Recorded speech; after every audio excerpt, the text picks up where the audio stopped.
I can get started. And okay, I am Lucianna, the person who has been chatting for a while now. I am a senior product manager working on Python in Visual Studio Code. So that's why I'm going to start by sharing a few of my favorite features. And then I'm going to open the room so we can all chime in and then let all of us know about something cool that you learned about VS Code that superpowered your development experience for Python in VS Code. So I can go ahead and get started, I guess. We have like a cool set of folks. So first of all, I cloned this, my applications that's called this cat said no. It's just a Flask app. It's just recently cloned. I don't have like a virtual environment or anything.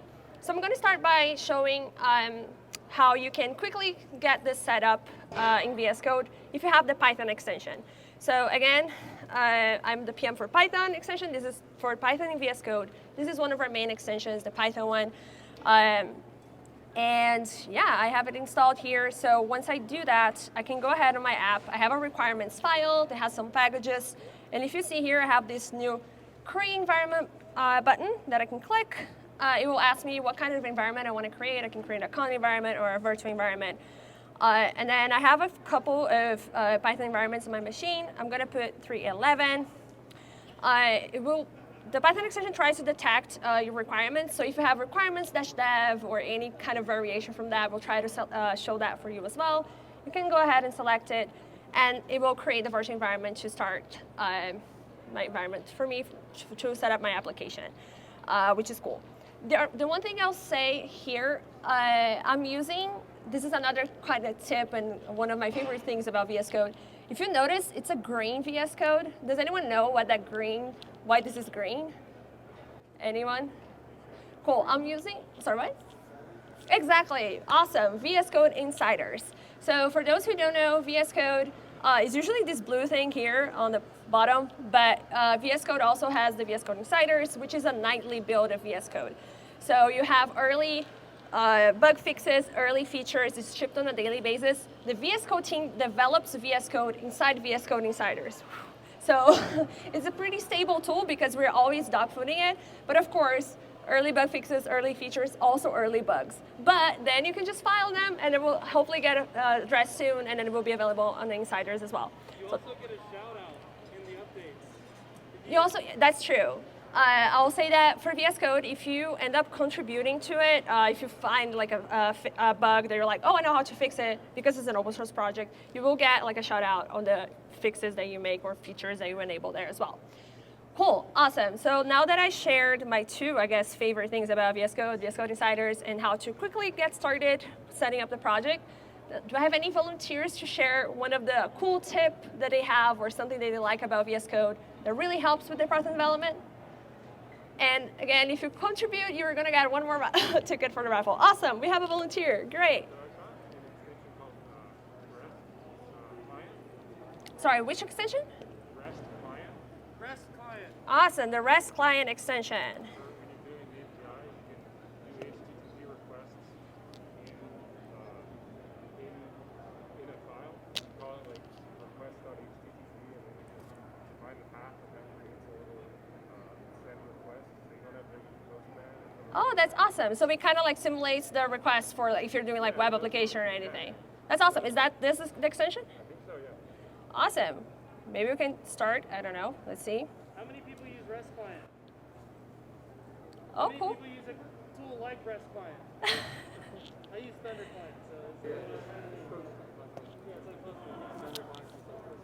This is a Flask app, so I do have like, I just clicked the run button here on the right, and because I have like this entry point here, it just runs my app. So if I control click it, it will hopefully run my app so we can take a look. Cool. So I guess we could, like, I don't think I have any interesting routes here, so we could fake a request to that. But if we did, it would be a cool thing that we could test out. Awesome. Thanks for sharing that. Can we get, oh, Aaron's there. Aaron will give you 2 raffle tickets. Thank you. Anyone else? Cool. Let's. So not a plugin. This is for if you are dealing with HTML, whether it's raw HTML or you have a template for HTML. Emmet is a tool. Emmet. Are Oh, we cool. It's a built-in extension, right? Yeah, it exists outside and It was recently added as a built-in. Yes. So Emmet, if you use Emmet, you can now use it directly inside of VS Code Oh, cool. Wrangler really quickly and without all the annoyances of opening tabs, closing tabs, adding the class, attributes, etc. I haven't even gotten to the great part.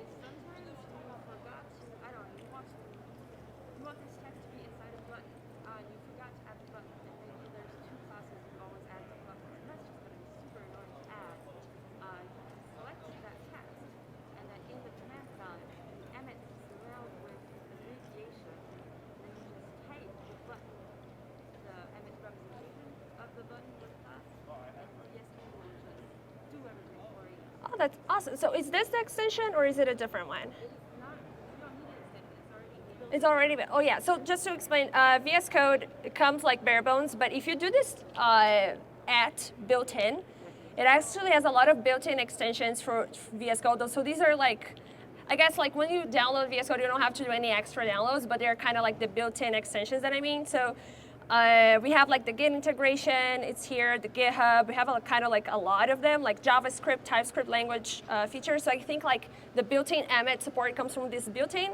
extension. But it's really cool because like she mentioned, you just download VS Code, it comes with it. So you mentioned there were some commands. So there's surround. Oh, I guess you have to be in an HTML file, right? Maybe let's see, Emmet. Wrapper, awesome. So wrap with abbreviation. So you have to select a kind of code, is that it? Yeah, if you, anything you want to surround with another tag or set of tags. Oh, cool, awesome. So for example, if I wanted to, I guess, surround this button with something, right? Cool, so that was, what was it again? Wrap with abbreviation. Maybe you want to, I don't know, put it in H1. Which one, sorry? You would type, if you wanted to surround with an H1 tag. H1 tag. And then Oh, cool, that's awesome. H1, that's great, I didn't know that. get really complicated. Amazing, this is really cool, thank you for sharing. Awesome, thanks, you already got your ticket, right? Great. Any more tips and tricks, you? Colorizers?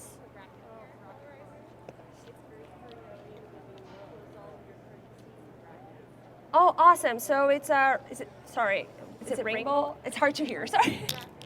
Racket? Racket. Colorizer. I know there is a rainbow colorizer, that's what I thought. So it's kind of like this one, maybe? Cool. The one that I knew was this one, but this one sounds cool, and it has more downloads, so it must be better. Awesome. That's not how that works. That's not how that works for sure, but you know, it's one of the things, right? This is another thing I like to bring up about VS Code. We have like, a lot of folks are like, oh, you have so many extensions, how do I know which one's trustworthy? How do you know which one is not? So there are a couple of things. I usually look into, well, publisher, downloads, stars. If you have like a link to a repository, it's also good for you to see like what's happening, you can investigate the code. This one is like a community-based one, but usually, for example, like I mentioned, the Python extension, like it's a Microsoft, so it's kind of like verified. And of course, not just Microsoft that's verified, that would be bad. There are, for example, the Ruby extension by Shopify. It's also verified, tab 9. If you go there, when you get verified, one of the things that you do is add like a link to who your organization is. So you can also take a look like, okay, what is this? And then investigate the website and all of that. So there are a few signals that you can look at to know like, should I download this or not? So yes, just looking at number of downloads, that's not the one signal you should be looking at to know if it's a trustworthy extension or not. But it's one of them, I would say. Awesome, cool. Brackets colorizer, I guess I don't have a lot of interesting examples to show on the demo. Create a dictionary, let's do it. Let me create a new file. My file, oh, typing live is a nightmare, folks. So my dict, I don't know. I'm running out of creativity here. Now create another dictionary inside that dictionary. Dictionary inside a dictionary, I like that, okay. Oh, cool, it's kind of colorizing that. And now I'm gonna create another dictionary because why not, I'm a mess. Oh, that's cute, I love that. Definitely improves the experience. Thank you for sharing it. Cool. Anyone else has a cool trip? Okay, we have 3 at least. You? There's one called Live Server. Live server. Yeah, I'm not allowed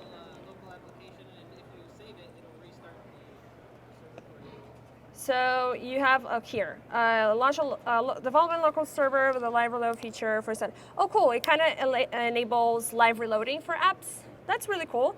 How is that different from, for example, if you run a Flask app in the terminal, change it? Probably not any different. That's fair, but I guess for every. It's good for not Flask apps. Yeah. That's true. That's a good point.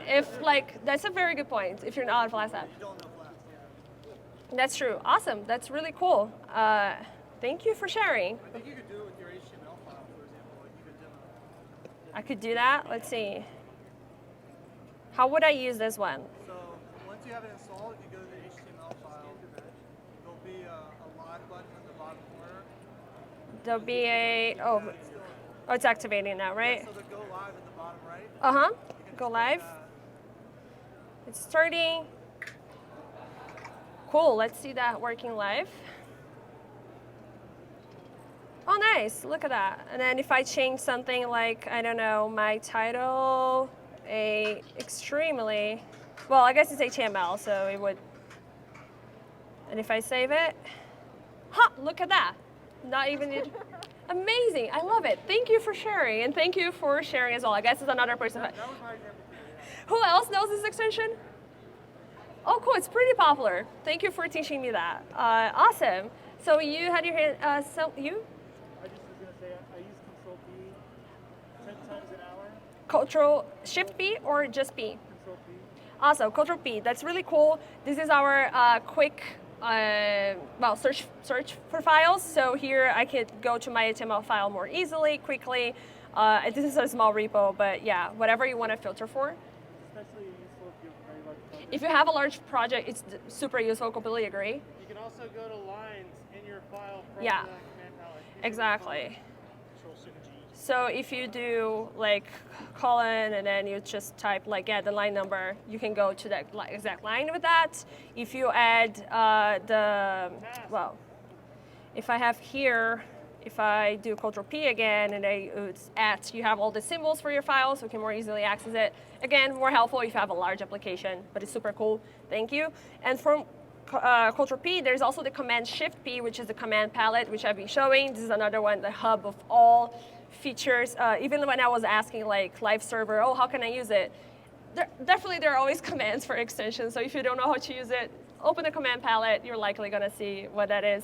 If you don't remember the shortcuts, you can go View Command Palette. That's the same thing. The other thing I'll say is that some other, if you're not used to shortcuts in general for VS Code because you're coming from a different editor, like, oh, I use, I don't know, VIM, or I use PyCharm and all of that, we do have extensions for key bindings. So just as a reminder, we have like the key bindings for VIM, we have the ones for JetBrains. So there are extensions that will automatically override the key bindings for whatever you want. You can also customize key bindings yourself. So again, on the command palette, if I do keyboard shortcuts, I can go ahead and do preferences, open keyboard shortcuts. And here I can customize all of the keyboard shortcuts for hundreds and thousands of the commands that I have here for whatever you want. I find like extensions do this all for me, so it's easier, especially if you want like one that is specific. But yeah, that's also something you can do. Thank you so much for your tip. You took it? Perfect. I think you had your hand up. I was going to say live server, yeah. Oh, awesome. Got it. Do you have any other tip to get an extra ticket? Well, I was going to ask, does the Python extension, should it auto-activate itself? Oh, good question. So the Python extension will auto-activate if it knows that it's under a Python workspace. So it should activate itself if there's a requirements file. And it escaped me the ones that I have, but I can quickly show because it's an open source project, so we can actually look at it live. So the Python extension here, for those who don't know, extensions for VS Code are written in TypeScript. So this is why majority of the Python extension is unfortunately in TypeScript. We want to make more of it in Python, but there's a lot of work to that. Our extensions always come with this package.json file, and the activation reason, kind of like what makes an extension activate, will be here. So if I look for activation, these are all the activation events for the Python extension. So if you start the debugger, if you're like with a Python file and all these other things, so if your workspace specifically has these files, we will activate.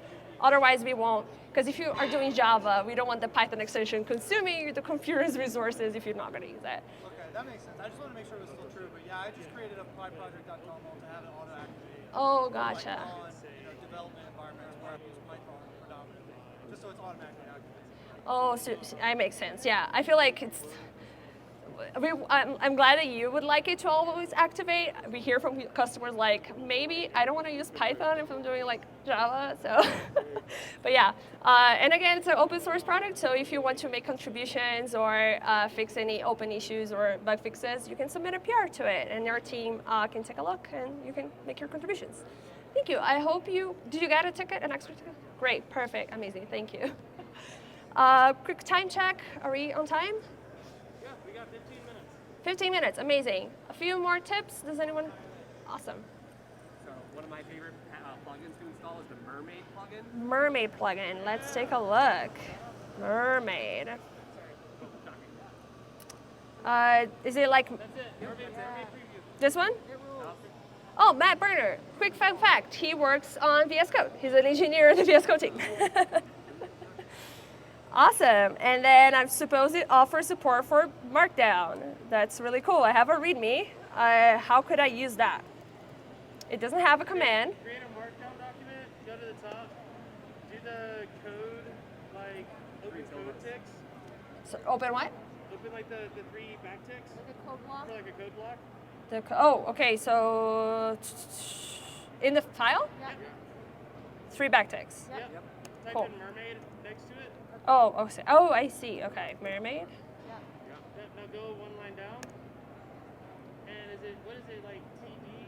Or actually just do like A dash B. V or B? It doesn't matter. You need an arrow. Do an arrow. Oh, an Like arrow. a flow chart. So you're gonna go from A. Oh, cool. It's a flowchart. Cool. Something like this. Now preview it. Okay, and then the preview is this button, right, for Markdown. Save it. Do like dash dash. Yay! We're missing one of the keys. I think it's like TV. Okay, you know what? I'm pretty sure the extension has a README that I should have read, but I was too lazy. Cool. So there we go. Let's just copy it. There you go. There we go. That should be my go-to here. Cool. Oh, this is beautiful. This is really cool. Okay, Mermaid chats. This all makes sense now. Thank you for sharing that. You. The keyboard shortcuts for the preview, you asked? I think so. Yeah. So if you hover over, you'll see. So Ctrl-Shift-V. Yeah, I guess. Hey, I really like opening it to the side too. So I just drag and drop things. The other thing I'll say from VS Code that not a lot of folks know, it's really like the UI is really customizable. So if you want, for example, to even bring your output like here, you can do that. I don't know why necessarily you would, but. We also have a few different layout appearances. So for example, if we do the panel position, you can move it left and right. You can, move secondary sidebar. I think this is the one. You can actually have like a secondary sidebar if you want to, for example, I always want to see my tests with, I have VS Code Pets here. So let me maybe bring it here. VS Code Pets. Cool, we'll do it in a second. So yeah, if you want to see your tests that you're seeing in your file, you can do that. VS Code Pets, I should also give a shout out to it. So it's a VS Code extension called VS Code Pets, and it really brings your furry friends with you. So if you don't like coding alone, you don't have to. You can bring pets here. Again, in the command palette, we do have the commands for it. So if you spawn an additional pet, there wide set of pets that you can have. Clippy might be one of my favorites, so I'm gonna do that. I'm gonna give it Clippy name, and look at that, very cute. And again, He's back in Microsoft, folks. We did it. we brought Clippy back. Yeah, cool. And you can like throw ball. I think there is a throw ball command. And if it will play. Yeah, question? Speaking of never coding alone, does Copilot work with Python, Luciana? Oh yeah, so speaking of not coding alone, and Clippy, I guess, who gives you suggestions, we do have GitHub Copilot as well. I don't know if I have it installed here, but GitHub Copilot, for those who don't know, is really a AI-based Copilot for your code. So it will try to complete your code or give you whole line completions, AI-based, and tries to be really smart about what you're doing. If you, like, for example, if you add comments to your file. Did I log in? I'm not sure. We'll try. I'm not sure if it's going to work because I haven't tested it out. Oh, great. If I say create a dictionary with the same structure, sure, whatever. So it's actually even telling itself what to do. And then it will complete things, and you can just hit tab. It gets to repeat itself, so it's not the best thing, but it's like ChatGPT. It really depends a lot on the prompting. So I think like it's cooler if you have, okay, let's try here. If I create, you wouldn't do that as in a file, but you're like, create a task for my home route. Let's see if it's thinking. It's like, why are you trying to do this? Yeah, exactly. It's probably like not happy. Do a def. Just type in def next to it. So if I do def, this is Pylance, which is great as well. For those who don't know, it's the language server. Okay, there we go. Cool, yeah. So it's going to create a client, get the response, and make some assertions. Look at that, cool. So that's kind of like how it works. So thank you for your question. I'm not going to give you a ticket because you work for Microsoft. Just a caveat to this. Copilot works best with the code that you give it. So if you expect it to go out and find information and just give you something, it doesn't know what you're working on. But if you already have a base starter for your code and you want it to continue on and work with you, the nice thing about that is it will not only do those auto completions, it'll try to do it and implement the style that you are currently writing in.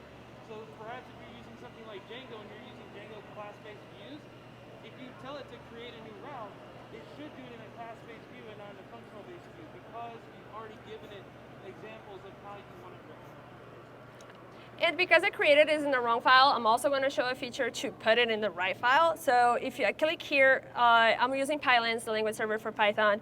If I click on the show code actions, I can move this symbol to either a new file or to an existing one. I do have an existing test file, so when I do that, I can go ahead and do it, and it will transfer my file to me if it works, because I didn't pray to the demo gods, I guess.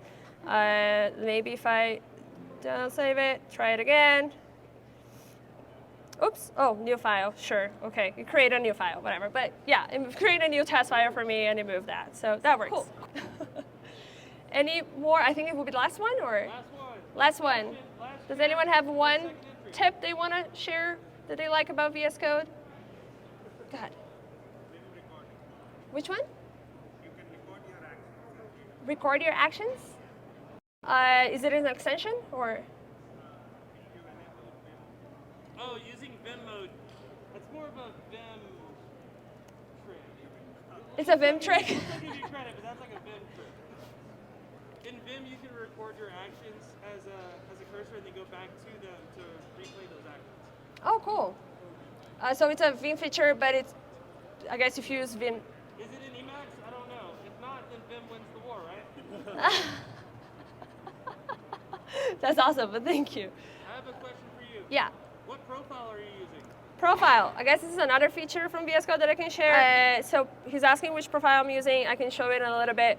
But this is a new feature that VS Code added to make it easier to share configurations and import configurations. And configurations as in extensions, snippets, settings, and all of that. So I'm going to switch to my default profile, which is basically, I guess, the one that I was using before using the one that I was showing to you all. So I have a couple of extensions installed here. And I could go ahead and export these extensions that I have under here. So gear, icon, profiles, export profile. And here you can see exactly what it's exporting. So exporting like my settings, kind of like the UI state if I make customizations, of a lot of my extensions. And I can export it. My profile here will be my PyCon profile. I can do like a local file or a gist, and I'm saying gist because I used to say gist, and people today taught me that's not good. So anyway, it will generate a link, I can copy it, and then suppose I am Savannah, and I'm like sharing it with her, and Savannah will go to her browser and then put that there.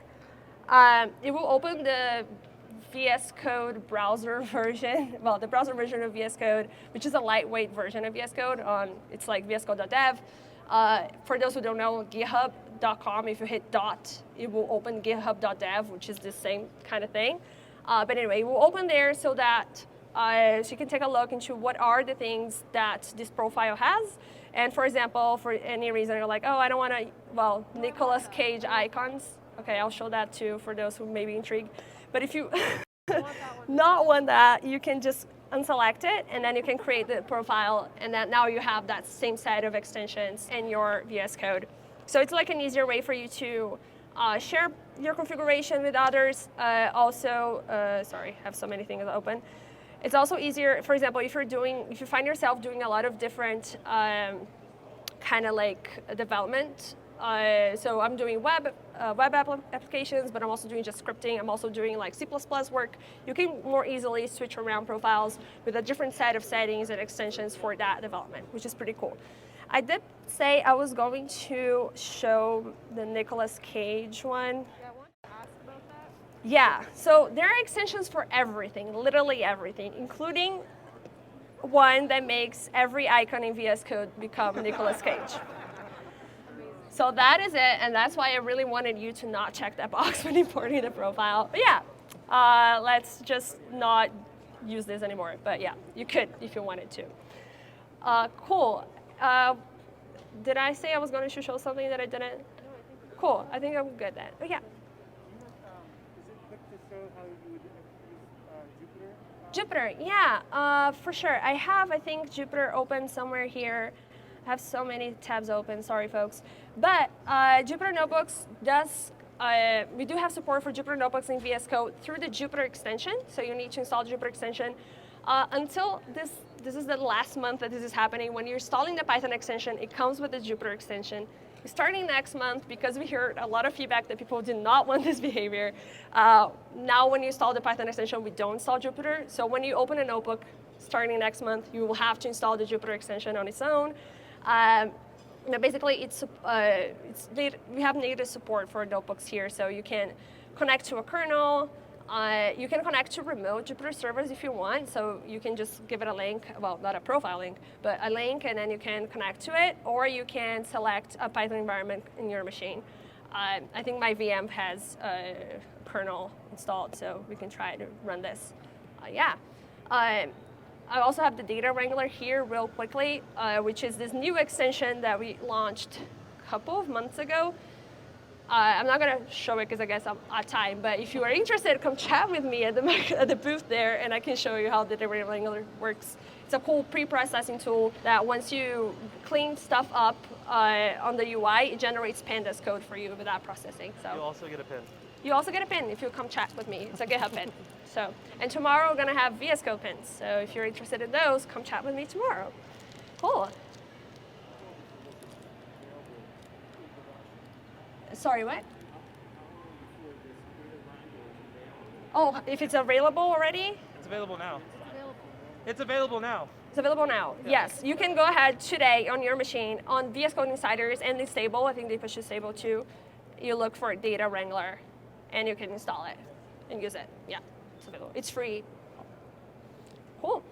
Thank you. Thank you all very much. On our hand, please. Yeah. Thank you. And now we're going to find. Okay. Do I announce the full number? Say that however you want to say it. Cool. So it's 9255631. Amazing! Yay! Thank you so much for participating. We appreciate everybody. One more. Oh, y'all are leaving. Okay. We have one more. We actually were going to give away a second one. Okay, second one. My picture? 9255641. You? Awesome. Thank you. Thank you so much for staying by. I love it. Exactly. Yay. That's what we wanted, a tip. And then Thanks, folks, for stopping by. If you want to chat more with me, I'll be here. at the booth.